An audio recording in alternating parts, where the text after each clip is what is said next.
সেনাবাহিনীর উচ্চ পর্যায়ের কর্মকর্তাদের সমালোচনা করেছেন যুক্তরাষ্ট্রের প্রতিরক্ষা মন্ত্রী পিট হেগসেথ। তিনি বলেছেন, মোট জেনারেল ও নানান কর্মসূচির কারণে সেনাবাহিনী দীর্ঘদিন ধরে দুর্বল হয়েছে। তিনি স্পষ্ট জানিয়ে দিয়েছেন, সেসব কমান্ডার তার নীতি মানতে রাজি নন, তাদের উচিত সম্মানজনকভাবে পদত্যাগ করা। মঙ্গলবার ভার্জিনিয়ায় এক অনুষ্ঠানে হেগসেথের সঙ্গে যোগ দেন প্রেসিডেন্ট ডোনাল্ড ট্রাম্পও। তিনি সেনা কর্মকর্তাদের উদ্দেশ্যে বলেন, যুক্তরাষ্ট্রের শহরগুলোকে সেনাদের জন্য প্রশিক্ষণ মাঠ হিসেবে ব্যবহার করা যেতে পারে। হেগসেথ বলেন, সেনাবাহিনীতে ফিটনেস টেস্ট এখন থেকে পুরুষদের মানদণ্ড হবে। দাড়ি রাখা বা অগোছালো পোশাক আর মেনে নেওয়া হবে না।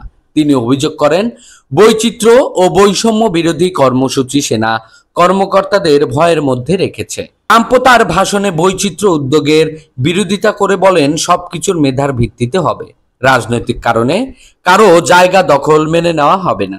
সেনাদের উদ্দেশ্যে তিনি বলেন, আমি তোমাদের সঙ্গে আছি, শতভাগ সমর্থন দিচ্ছি।